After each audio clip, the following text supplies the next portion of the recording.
The ground trembled slightly as the crew descended into the sun-baked valley in northern Ethiopia, a place untouched by modern civilization, surrounded by whispers of ancient power and heavenly wrath.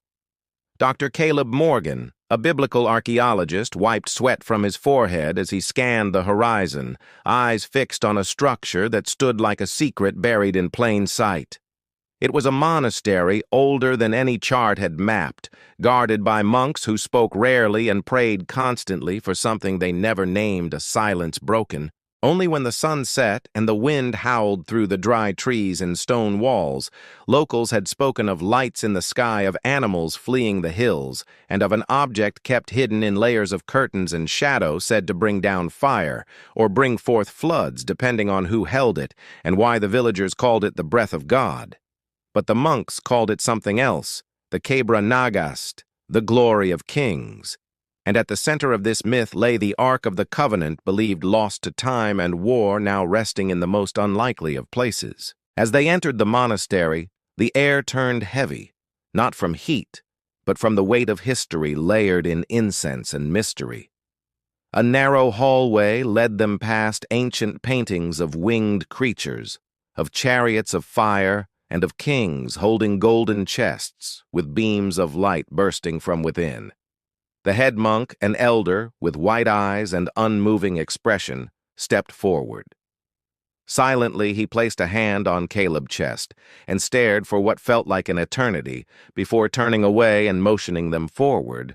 They were not the first to come looking. "For the Ark," the elder said in low accented English, but most left broken, some in body, some in faith, and some in silence.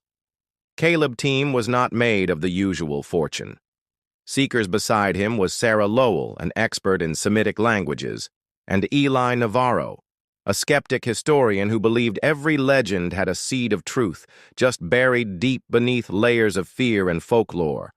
What none of them expected was what they would find inside the final chamber beneath the monastery, carved into the rock and guarded by murals. Showing angels with drawn swords stood a golden box covered in dust, yet glowing faintly in the dark.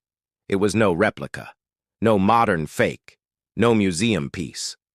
The carvings matched ancient Hebrew perfectly, and the top was adorned with cherubim. Their wings stretched toward each other exactly as described in the book of Exodus. But what gripped them most was not its appearance. It was the feeling.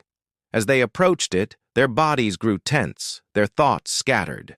Sarah whispered that she felt like something was listening.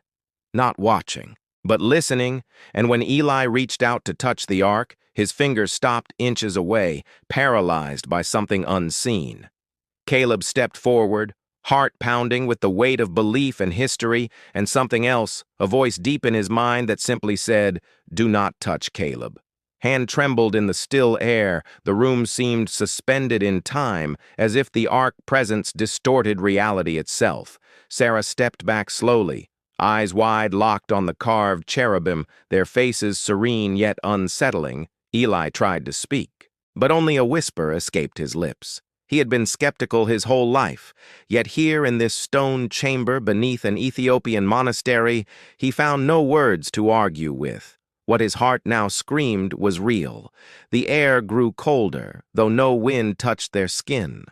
A low hum began to fill the room, a resonance that seemed to vibrate through their bones, not loud, but undeniable. The monk who led them stood at the entrance, silent, watching, unmoved. He made no attempt to stop them, no warnings, just his steady presence, as though he had seen this scene before many times. The humming grew stronger as Caleb reached into his bag, pulling out a small electromagnetic sensor. The readings spiked instantly, registering energy that should not exist in such a place, deep underground, away from any power source. The ark pulsed softly, golden and alive. Sarah translated the writing etched around the chamber. The words were ancient Hebrew, and spoke of divine judgment, protection, and unimaginable power a covenant made. With the heavens themselves, if kept in reverence, it would bless nations; if broken or touched with arrogance, it would destroy. She looked at Caleb, her voice steady but urgent. This is not a symbol, it is an active contract with God. The team debated fiercely. Eli argued that if this was truly the Ark, it needed to be studied, tested, revealed to the world. But Caleb and Sarah felt differently. The presence surrounding the Ark was not passive. It was aware, and each moment spent in that room deepened the feeling that something sacred was being trespassed upon. Still, Eli reached forward again, this time touching the gold, and in an instant the room was filled with light blinding and pure. Caleb shielded his eyes, but saw through slits of light that Eli had fallen not unconscious, not harmed, but utterly silent.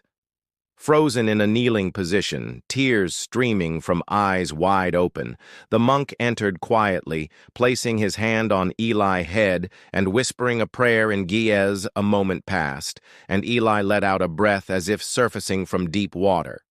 He looked up, eyes no longer skeptical, but full of something else. Reverence, maybe even fear. The Ark had responded not with violence, but with revelation. Each of them now carried something intangible, a weight, a knowing that could not be undone as they left the chamber. The monk said one line, only once you have seen it, you must decide, is it a myth to be studied or a miracle to be respected? The sun was rising over the jagged hills as they stepped out of the monastery. The light felt different, softer, almost cautious. The village below remained still unaware of what had happened in the night. Eli walked behind the others, slower, quieter, and more introspective than ever before. Sarah clutched her journal tightly, but she had stopped taking notes. She knew now that not everything sacred could be captured in ink, and Caleb. Well, he felt torn between the scientist who wanted to share this discovery with the world and the believer who feared what the world would do with it. Back at their temporary camp, Caleb called an emergency meeting. They sat by a low fire and discussed the only question that mattered. Do we tell anyone? The debate was quiet. But intense Eli, now humbled, said the Ark presence changed something in him. He believed now not because he wanted to, but because he could not deny what he felt. He argued that if shown responsibly, the Ark could bring peace, inspire faith, maybe even unity. But Sarah disagreed. She believed the world had changed too much to handle something so powerful without corruption, without someone eventually trying to use it for their own gain.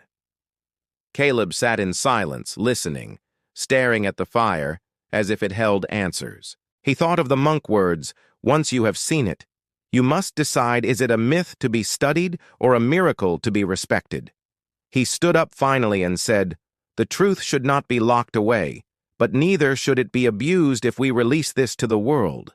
It must not be with pride or profit, but with humility and responsibility. But how do you reveal something that defies all logic without turning it into a spectacle? They decided to record their findings, but not publish them.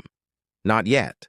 Instead, Caleb submitted an anonymous paper referencing the existence of a powerful biblical artifact hidden in Africa, without naming the monastery or its location.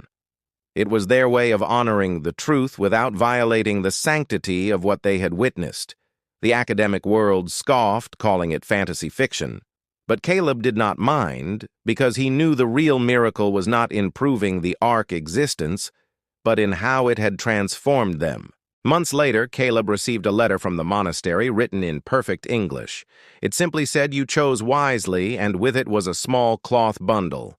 Inside was a stone tablet etched with ancient script, the same script found in the chamber, and as Caleb traced his fingers over it, he felt that quiet hum again, that presence, still with him, not bound to location or relic, but to the choice they made to guard something greater than themselves. Was the Ark of the Covenant a myth or miracle? Maybe it was both, or maybe it was neither. Maybe it was simply a reminder that some truths are not meant to be owned, only understood and respected in silence and awe, forever hidden yet never forgotten.